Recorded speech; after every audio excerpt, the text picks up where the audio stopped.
My name is Heidi Yip.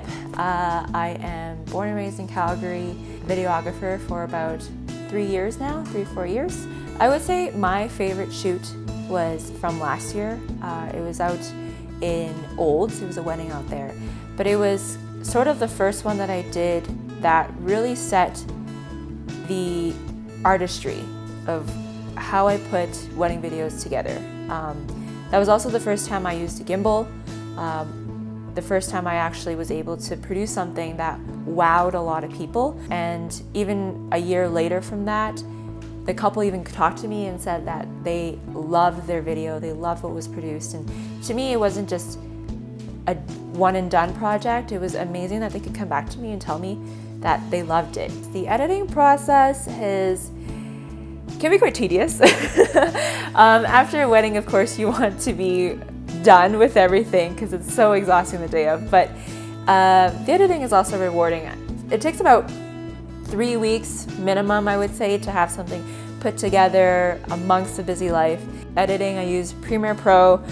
That's the one system that I've really been able to do a lot of what I want to do with it without any, After Effects or any animation. It's just simply video editing, and it's plain and simple form with color grading and being able to time up everything as how I want. I upload the videos onto Vimeo specifically. I found that Vimeo is a lot more legitimate and can really handle the quality of the videos that it's already exported in. Whereas I feel like YouTube can sometimes be a little bit too casual. Some of the greater challenges that I run into is, given with the industry, there's expectations that clients want. That's one thing that I struggle with, is that there's a vision, but you really have to be flexible at the same time, because when there's high expectations, you almost set yourself up to this really high standard that's nobody can really meet unless they're sitting it down, and on the day of, you don't have time to be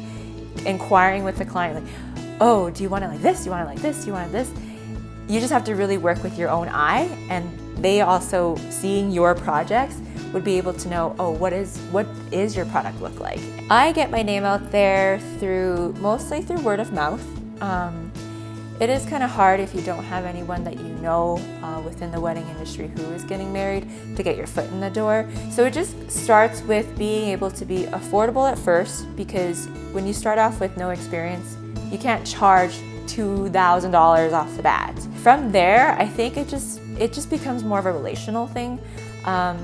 I haven't been too adamant on social media, but I do feel like I'm getting enough steady clients that it's all through word of mouth, just people that you know, and making sure that they share it publicly. Because even though you share it on social media, it doesn't make a difference until the client or the couple actually shows it to their friends and family, and that's kind of where it goes back full circle towards me.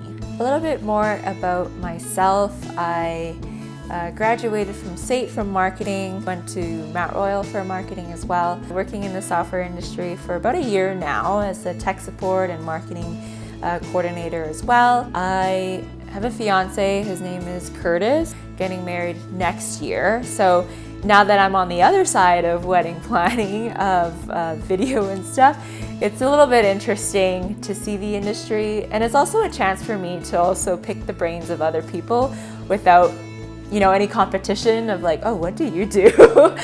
Being able to really just get my foot in the door, like, oh, how much do you charge, etc. So I use the gimbal, it's a Moza gimbal, and I have that with the Sony A7 III, the Alpha A7 III. And the one thing that I really love combined together is the continuous autofocus. That was something that I didn't have before, but being able to be mobile and to always be in and out of shots, having that camera do the autofocus for you is, I would highly advocate for that. Any advice for those who want to take videography? I would say to have your eye on it. So don't try and follow someone else, trying to replicate what someone else did. It's good to get ideas, but have it in your own way. The one that criticizes you the most is yourself. The couples aren't going to do that, and I think that was something that I had to get over and think that the professional is me, not the couple. They're the ones that receive the product and they're gonna love whatever it is because it just recaps their day. That's the biggest advice I could say when it comes to the wedding industry and videos in the wedding industry, because again, you want the best product to be out there and your expectations are super high for yourself, but at the end of the day, you're the one with the vision and you're the one that can put it all together, and whoever it is that receives it is gonna love it regardless. This was the video that I really enjoyed working on, and my clients were super happy about this one. So.